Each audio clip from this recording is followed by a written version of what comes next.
Buenos días o buenas tardes, jóvenes de segundo de Contaduría y Finanzas.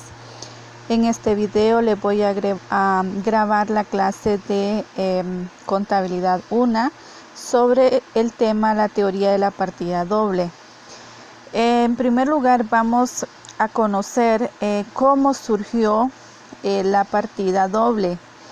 Pues déjenme decirles que el precursor de la teoría de la partida doble es el padre franciscano Fray Lucas Paciolo, quien en el año 1944 aportó al mundo el enunciado en el cual explica que toda transacción realizada tiene implícito una causa que a su vez invariablemente ésta produce un efecto.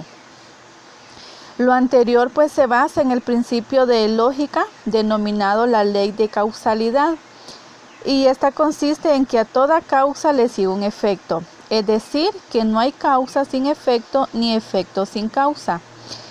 En ocasiones existe la pluralidad, o sea que varios efectos provienen de una causa o que varias causas producen un efecto. Ahora, traducido todo lo anterior al lenguaje contable, nos da el siguiente concepto de la teoría de la partida doble. A todo cargo, es decir, débito, corresponde uno o varios abonos, es decir, créditos.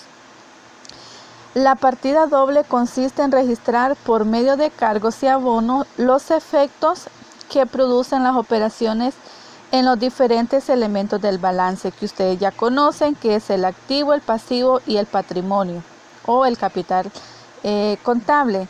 De tal manera que siempre va a subsistir la igualdad de esta ecuación contable, es decir, que independientemente del movimiento que se da entre las cuentas, la ecuación contable siempre va a predominar. Activo igual a pasivo más patrimonio, o sea que el balance general en todas circunstancias nos tiene que cuadrar, independientemente de los movimientos, como les dije, que tienen las cuentas. Existen tres reglas de la teoría de la partida doble.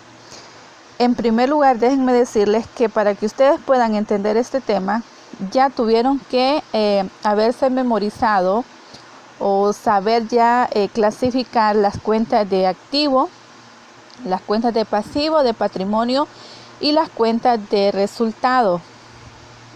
Por eso anteriormente yo ya les había enviado todo este material, porque es una secuencia para que ustedes le vayan entendiendo el tema.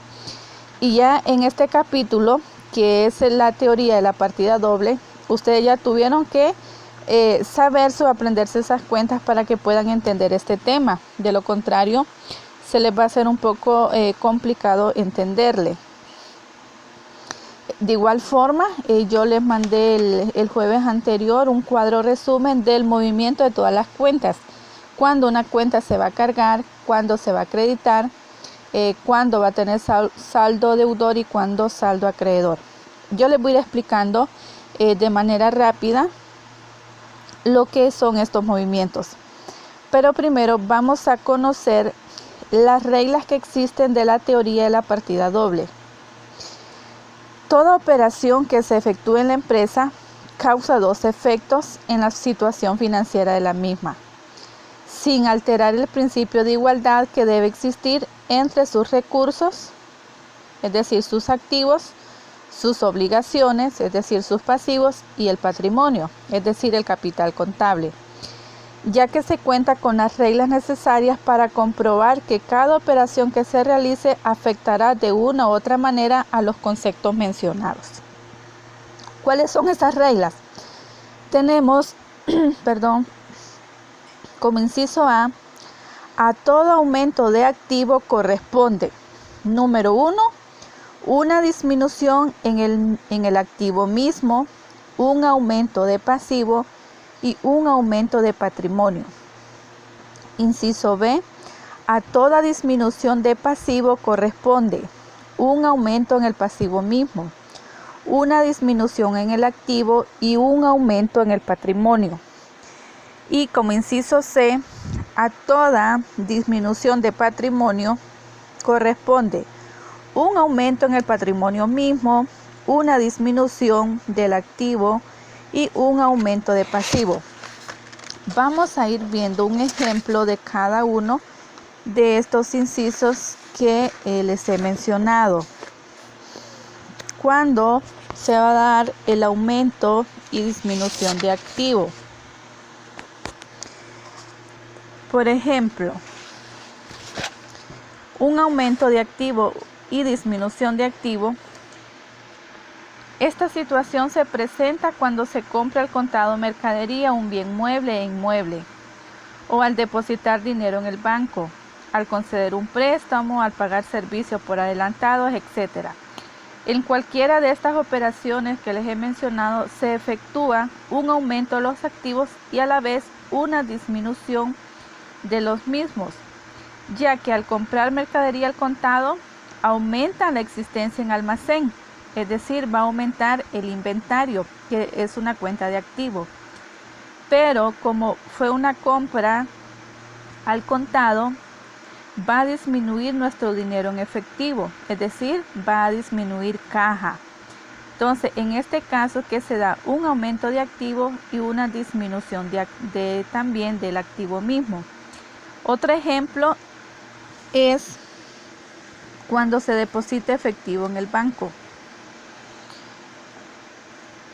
Aquí, si nosotros analizamos la transacción, se deposita efectivo en el banco, va a aumentar el activo en la cuenta bancos, pero también va a disminuir el activo en la cuenta caja. Entonces, en estas circunstancias es que se da un aumento de activo y a la vez una disminución en el activo mismo. Aquí tenemos varios ejemplos para que podamos entender mejor estos movimientos o estas reglas del movimiento de las cuentas. Dice, a continuación presentamos ejemplos de situaciones que puedan darse en la aplicación de las reglas de la teoría de la partida doble.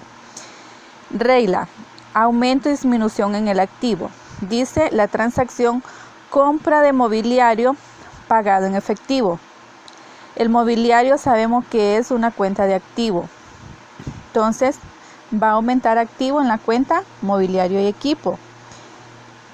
Dice que fue pagado en efectivo, por lo tanto, nos va a disminuir el activo en la cuenta caja. Segunda regla, aumento en el activo y pasivo también. O sea, ¿cuándo va a aumentar el activo y también el pasivo? Tenemos la transacción. Préstamo a pagar en un año depositado en el banco. ¿Por qué va a aumentar activo? Dice que ese préstamo nosotros lo depositamos en el banco. Por eso aumenta el activo en nuestra cuenta banco. Pero a la vez también nos va a aumentar el pasivo en la cuenta préstamos bancarios. Porque es una deuda que la empresa contrajo. En ese caso se da el aumento en el activo y también el aumento en el pasivo mismo. Como ejemplo número 3, que tenemos aumento en el activo y también aumento en el capital. Tenemos la transacción, aportaciones de los socios o del dueño de la empresa.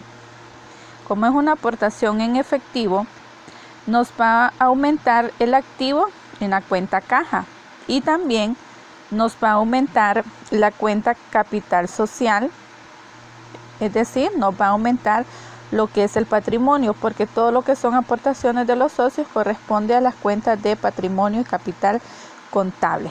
Esta es la primera regla. La segunda regla dice disminución y aumento en el pasivo. ¿Cuándo se va a dar una disminución y a la vez también un aumento en el pasivo? Ejemplo, se firman letras de cambio por deuda en compra de mercadería. Como nosotros firmamos letras de cambio a los proveedores, entonces nos va a disminuir la cuenta proveedores y nos va a aumentar la cuenta documentos por pagar, porque se firmaron letras de cambio y las letras de cambio son documentos que las empresas deben de pagar.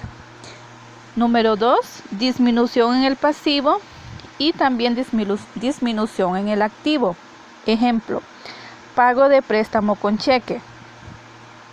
Nos va a disminuir el pasivo en la cuenta préstamos bancarios porque estamos abonando o estamos pagando un préstamo. Entonces va a disminuir la cuenta préstamos bancarios, por eso disminuye el pasivo. Y también nos va a disminuir el activo en la cuenta bancos porque se hizo el pago con cheque. Por esa razón disminuye el activo en la cuenta bancos. La siguiente, disminución en el pasivo y aumento en el capital. Tenemos la transacción. Un socio de la empresa pagó deuda a proveedores, aumentando así su capital. ¿Por qué nos disminuyó el pasivo? Porque pagamos deudas a los proveedores y proveedores es una cuenta de pasivo, pero como estamos abonando o estamos cancelando, por esa razón disminuye el pasivo en la cuenta proveedores y aumenta capital contable en la cuenta capital social, porque ese valor lo aportó un socio, por ende aumenta también el capital contable. Y por última regla del patrimonio, dice disminución y aumento en el capital, cuando se da el disminución y aumento en el capital. Ejemplo, se retira un socio y en su lugar ingresa un nuevo socio. Ok. Al retirarse un socio, sabemos que también retira su parte que ha aportado al capital social. Por esta razón disminuye el capital contable o patrimonio en la cuenta capital social. Y aumenta al mismo tiempo el patrimonio en la cuenta capital social porque se ingresa un nuevo socio. Ese nuevo socio también tuvo que aportar efectivo a lo que es el patrimonio de la empresa. Como siguiente, disminución en el capital y el activo. Cuando se da una disminución en el capital y en el activo. Dice ejemplo, se retira un socio y se le cancela en efectivo. Entonces aquí disminuye el capital contable o el patrimonio en la cuenta capital social porque se retira un socio y retira también su parte que aportó. Y también disminuye caja porque el dinero se le pagó en efectivo, o sea, la aportación que él había hecho al patrimonio se le pagó en efectivo. Y por último, disminución en el capital y aumento en el pasivo. Cuando se da, ejemplo, se queda de ver la utilidad del periodo. Como es una deuda, va a aumentar la cuenta pasivo. Es una deuda que la empresa contrajo en la cuenta dividendos por pagar, porque es una utilidad que no se distribuyó. Y disminuye el capital en la utilidad del periodo, porque recordemos que es una deuda que la empresa contrajo. En estos movimientos es que se aplican las reglas de la partida de la teoría doble. Espero que la entiendan. Más adelante yo les voy a ir explicando los movimientos de cada una de las cuentas.